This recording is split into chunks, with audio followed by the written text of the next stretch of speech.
ओम श्री गुरुवे नमः। ओम श्री बृहस्पति नमः। गुरुवार का व्रत बहुत ही फलदायी माना जाता है। गुरुवार यानी बृहस्पतिवार के दिन श्री हरि विष्णु और बृहस्पति देवता की पूजा का विधान है। इस दिन लोग केले के पेड़ का भी पूजन करते हैं। बृहस्पति देवता को बुद्धि का कारक माना जाता है। अग्नि पुराण के अनुसार गुरुवार का व्रत अनुराधा नक्षत्र युक्त गुरुवार से आरंभ करके लगातार 7 गुरुवार करना चाहिए। इस दिन प्रातःकाल उठकर भगवान विष्णु का ध्यान कर व्रत का संकल्प लेना चाहिए और व्रत कथा का श्रवण करना चाहिए। तो प्रिय श्रोताओ, आज आपको सुना रहे हैं बृहस्पतिवार यानी गुरुवार व्रत की संपूर्ण कथा। आप सभी मन में बृहस्पति देवता का ध्यान करके कथा को पूरा सुनकर कमेंट बॉक्स में बृहस्पति देवता की जय जरूर लिखिएगा। पौराणिक कथा के अनुसार प्राचीन समय की बात है। एक बड़ा प्रतापी और दानी राजा था। वह प्रत्येक गुरुवार को व्रत रखता और पूजा किया करता। ये बात उसकी रानी को अच्छी नहीं लगती। न वह व्रत करती और न ही किसी को एक भी पैसा दान में देती, और राजा को भी ऐसा करने से मना किया करती। एक समय की बात है कि राजा शिकार खेलने वन को चले गए। घर पर रानी और दासी अकेली थी। उसी समय गुरु बृहस्पति साधु का रूप धारण कर राजा के दरवाजे पर भिक्षा मांगने गए। साधु ने रानी से भिक्षा मांगी। तब वह कहने लगी, हे साधु महाराज, मैं तो इस दान और पुण्य से तंग आ गई हूँ। आप कोई ऐसा उपाय बताइए जिससे ये सारा धन नष्ट हो जाए और मैं आराम से रह सकूं। तब साधु रूपी बृहस्पति देव कहने लगे, हे देवी, तुम बड़ी विचित्र हो। संतान और धन से भी कोई दुखी होता है। अगर तुम्हारे पास धन अधिक है तो इसे शुभ कार्यों में लगाओ, जिससे तुम्हारे दोनों लोग सुधरें। परंतु साधु की इन बातों से रानी खुश नहीं हुई। उसने कहा, महाराज, मुझे ऐसे धन की आवश्यकता नहीं जिसे मैं दान दूं और जिसको संभालने में ही मेरा सारा समय नष्ट हो जाए। साधु कहने लगे, अगर तुम्हारी ऐसी इच्छा है तो जैसा मैं तुम्हें बताता हूं तुम वैसा ही करना। बृहस्पतिवार के दिन तुम घर को गोबर से लीपना, अपने केशों को पीली मिट्टी से धोना, केशों को धोते समय स्नान करना, राजा से हजामत बनवाने को कहना, भोजन में मांस मदिरा खाना और कपड़ा धोबी के यहाँ धुलने डालना। इस प्रकार 7 बृहस्पतिवार करने से तुम्हारा समस्त धन नष्ट हो जाएगा। ऐसा कहकर साधु बने बृहस्पति देव अंतर्ध्यान हो गए। साधु के कहे अनुसार रानी को करते हुए केवल 3 बृहस्पतिवार ही बीते थे कि उसकी समस्त धन संपत्ति नष्ट हो गई। अब भोजन के लिए परिवार तरसने लगा। एक दिन राजा रानी से बोला, हे रानी, तुम यहीं रहो, मैं दूसरे देश को जाता हूँ, क्योंकि यहाँ पर मुझे सभी जानते हैं, इसलिए मैं कोई छोटा कार्य नहीं कर सकता। ऐसा कहकर राजा परदेश चला गया। वहां वह जंगल से लकड़ी काटकर लाता और शहर में बेचता। इसी तरह वह अपना जीवन बिताने लगा। इधर राजा के बिना रानी और दासी दुखी रहने लगी। एक समय जब रानी और दासी को 7 दिन बिना भोजन के रहना पड़ा, तब रानी ने अपनी दासी से कहा, हे दासी, पास ही के नगर में मेरी बहन रहती है। वह बड़ी धनवान है। तू उसके पास जा और कुछ लेकर आ, ताकि थोड़ा बहुत गुजर बसर हो जाए। दासी रानी की बहन के पास गई। उस दिन बृहस्पतिवार था। रानी की बहन उस समय बृहस्पतिवार की कथा सुन रही थी। दासी ने रानी की बहन को अपनी रानी का संदेश दिया, लेकिन रानी की बहन ने कोई उत्तर नहीं दिया। जब दासी को रानी की बहन से कोई उत्तर नहीं मिला तो वह बहुत दुखी हुई। उसे क्रोध भी आया। दासी ने वापस आकर रानी को सारी बात बताई। सुनकर रानी ने अपने भाग्य को कोसा। उधर रानी की बहन ने सोचा कि मेरी बहन की दासी आई थी, परंतु मैं उससे नहीं बोली, इससे वह बहुत दुखी हुई होगी। कथा सुनकर और पूजन समाप्त कर वह अपनी बहन के घर गई और कहने लगी, हे बहन, मैं बृहस्पतिवार का व्रत कर रही थी। तुम्हारी दासी गई, परंतु जब तक कथा होती है तब तक ना उठते हैं ना बोलते हैं, इसलिए मैं नहीं बोली। कहो दासी क्यों गई थी? तब रानी कहने लगी, बहन, हमारे घर अनाज नहीं था। ऐसा कहते कहते रानी की आंखें भर आईं। उसने दासियों समेत भूखा रहने की बात भी अपनी बहन को बताई। रानी की बहन बोली, बहन देखो, बृहस्पति देव भगवान सबकी मनोकामनाएं पूर्ण करते हैं। देखो, शायद तुम्हारे घर में अनाज रखा हो। ये सुनकर दासी घर के अंदर गई तो वहां उसे एक घड़ा अनाज का भरा मिल गया। उसे बड़ी हैरानी हुई, क्योंकि उसने तो एक एक बर्तन देख लिया था। उसने बाहर आकर रानी को बताया। दासी रानी से कहने लगी, हे रानी, जब हमको भोजन नहीं मिलता तो हम व्रत ही तो करते हैं, इसलिए क्यों ना इनसे व्रत और कथा की विधि पूछ ली जाए। हम भी व्रत किया करेंगे। दासी के कहने पर रानी ने अपनी बहन से बृहस्पतिवार व्रत के बारे में पूछा। उसकी बहन ने बताया, बृहस्पतिवार के व्रत में चने की दाल और मुनक्का से विष्णु भगवान का केले की जड़ में पूजन करें और दीपक जलाएं, पीला भोजन करें और कथा सुने। इससे बृहस्पति देव भगवान प्रसन्न होते हैं और मनोकामना पूर्ण करते हैं। व्रत और पूजन की विधि बताकर रानी की बहन अपने घर लौट आई। रानी और दासी दोनों ने निश्चय किया कि बृहस्पति देव भगवान का पूजन जरूर करेंगे। 7 रोज बाद जब बृहस्पतिवार आया तब उन्होंने व्रत रखा। घुड़साल में जाकर चना और गुड़ बीन लाई और उसकी दाल से केले की जड़ तथा विष्णु भगवान का पूजन किया। अब पीला भोजन कहाँ से आए? दोनों बड़ी दुखी हुई, परंतु उन्होंने व्रत किया था, इसलिए बृहस्पति देव भगवान प्रसन्न थे। एक साधारण व्यक्ति के रूप में वे 2 थालों में सुंदर पीला भोजन लेकर आए और दासी को देकर बोले, हे दासी, ये भोजन तुम्हारे और तुम्हारी रानी के लिए है, इसे तुम दोनों ग्रहण करना। दासी भोजन पाकर बहुत प्रसन्न हुई। उसने रानी को सारी बात बताई। उसके बाद से वे प्रत्येक बृहस्पतिवार को गुरु भगवान का व्रत और पूजन करने लगी। बृहस्पति भगवान की कृपा से उनके पास धन हो गया, परंतु रानी फिर पहले की तरह आलस करने लगी। तब दासी बोली, देखो रानी, तुम पहले भी इसी प्रकार आलस करती थी। तुम्हें धन रखने में कष्ट होता था, इसी कारण सभी धन नष्ट हो गया। अब बृहस्पति देव भगवान की कृपा से धन मिला है तो तुम्हें फिर आलस होता है। बड़ी मुसीबतों के बाद हमने ये धन पाया है, इसलिए हमें अब दान पुण्य करना चाहिए। अब तुम भूखे मनुष्यों को भोजन कराओ, प्याऊ लगवाओ, ब्राह्मणों को दान दो, कुआं, तालाब, बावड़ी आदि का निर्माण कराओ, मंदिर पाठशाला बनवाकर ज्ञान दान दो, कुंवारी कन्याओं का विवाह करवाओ, अर्थात धन को शुभ कार्यों में खर्च करो, जिससे तुम्हारे कुल का यश बढ़े तथा स्वर्ग प्राप्त हो और पितर प्रसन्न हो। तब दासी की बात मानकर रानी शुभ कर्म करने लगी, जिससे उसका यश फैलने लगा। एक दिन रानी और दासी आपस में विचार करने लगी कि न जाने राजा किस दशा में होंगे, उनकी कोई खोज खबर भी नहीं है। उन्होंने श्रद्धापूर्वक बृहस्पति भगवान से प्रार्थना की कि राजा जहां कहीं भी हो शीघ्र वापस आ जाएं। उधर राजा परदेश में बहुत दुखी रहने लगा। वह प्रतिदिन जंगल से लकड़ी बीनकर लाता और उसे शहर में बेचकर अपने दुखी जीवन को बड़ी कठिनाई से बिता रहा था। एक दिन दुखी होकर अपनी पुरानी बातों को याद करके वह रोने लगा और उदास हो गया। उसी समय राजा के पास बृहस्पति देव साधु के वेश में आकर बोले, हे लकड़हारे, तुम इस सुनसान जंगल में किस चिंता में बैठे हो, मुझे बताओ। यह सुनकर राजा की आंखों में आंसू भर आए। साधु को प्रणाम करके राजा ने अपनी पूरी कहानी सुना दी। महात्मा दयालु होते हैं। वे राजा से बोले, हे राजा, तुम्हारी पत्नी ने बृहस्पति देव के प्रति अपराध किया था, जिसके कारण तुम्हारी ये दशा हुई। अब तुम चिंता मत करो, भगवान तुम्हें पहले से अधिक धन देंगे। देखो, तुम्हारी पत्नी ने बृहस्पतिवार का व्रत प्रारंभ कर दिया है।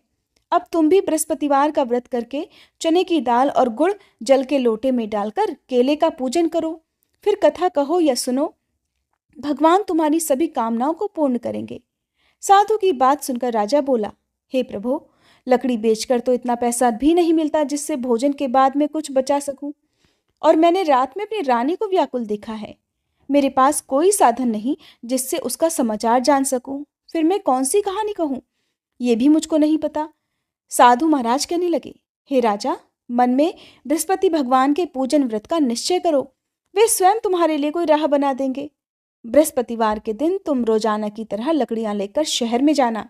तुम्हें रोज से 2 गुना धन मिलेगा, जिससे तुम भलीभांति भोजन कर लोगे और बृहस्पति देव की पूजा का सामान भी आ जाएगा। जो तुमने बृहस्पतिवार की कहानी के बारे में पूछा है वह इस प्रकार है। प्राचीन काल में एक बहुत ही निर्धन ब्राह्मण था। उसके कोई संतान नहीं थी। वह नित्य पूजा पाठ करता, लेकिन उसकी स्त्री ना तो स्नान करती ना किसी देवता का पूजन करती। इस कारण ब्राह्मण देवता बहुत दुखी रहते थे। फिर भगवान की कृपा से ब्राह्मण के यहाँ एक कन्या उत्पन्न हुई। वह कन्या बड़ी होने लगी। प्रातःकाल स्नान करके वह भगवान विष्णु का जप करती, बृहस्पतिवार का व्रत भी करने लगी।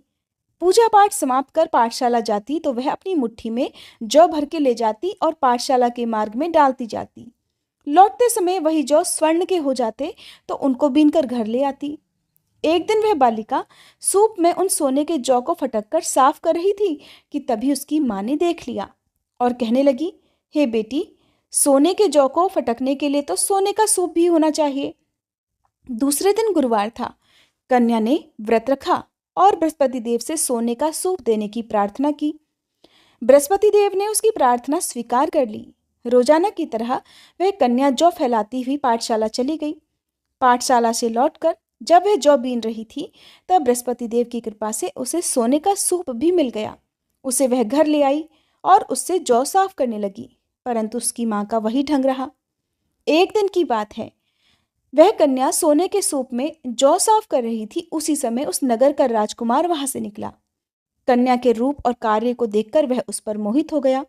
राजमहल आकर वह भोजन तथा जल त्याग कर उदास होकर लेट गया।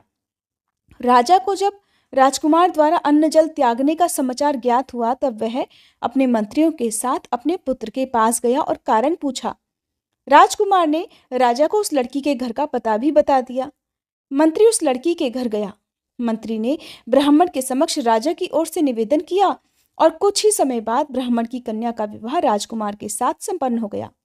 कन्या के घर से जाते ही ब्राह्मण देवता के घर में पहले की तरह गरीबी का निवास हो गया। एक दिन दुखी होकर ब्राह्मण अपनी पुत्री से मिलने गए। बेटी ने पिता की दुखी अवस्था को देखा और अपनी माँ का हाल पूछा। ब्राह्मण देवता ने सभी हाल कह सुनाया। तब कन्या ने बहुत सा धन देकर अपने पिता को विदा कर दिया, लेकिन कुछ दिन के बाद फिर वही हाल हो गया। ब्राह्मण फिर अपनी कन्या के यहाँ गया और सभी हाल कहा तो पुत्री बोली, हे पिताजी, आप माताजी को यहाँ लिवा लाओ, मैं उन्हें वह विधि बता दूंगी जिससे गरीबी दूर हो जाए। ब्राह्मण देवता अपनी पत्नी को साथ लेकर अपनी पुत्री के पास राजमहल पहुंचे।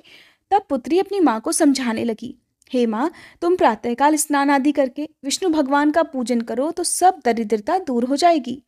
परंतु उसकी माँ ने उसकी एक बात भी नहीं मानी। वह प्रातःकाल उठकर अपनी पुत्री की बची जूठन को खा लेती थी। एक दिन उसकी पुत्री को बहुत गुस्सा आया। उसने अपनी माँ को एक कोठरी में बंद कर दिया।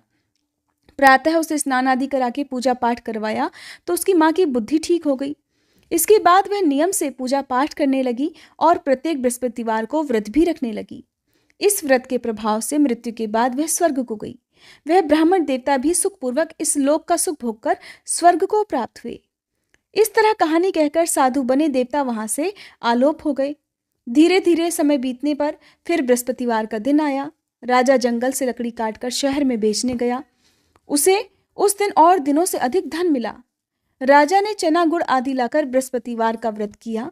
उस दिन से उसके सभी क्लेश दूर हुए। परंतु जब अगले गुरुवार का दिन आया तो वह बृहस्पतिवार का व्रत करना भूल गया। इसी कारण बृहस्पति भगवान नाराज हो गए।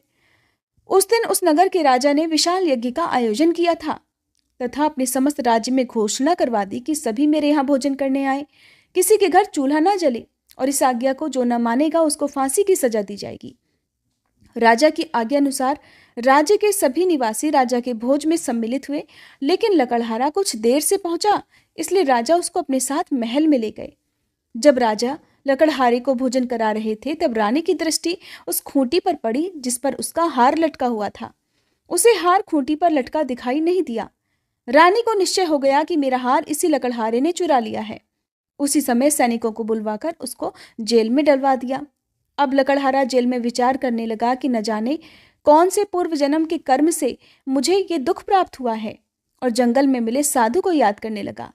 तत्काल बृहस्पति देव साधु के रूप में प्रकट हो गए और कहने लगे, अरे मूर्ख, तूने बृहस्पति देवता की कथा नहीं की, उसी कारण तुझे ये दुख प्राप्त हुआ है।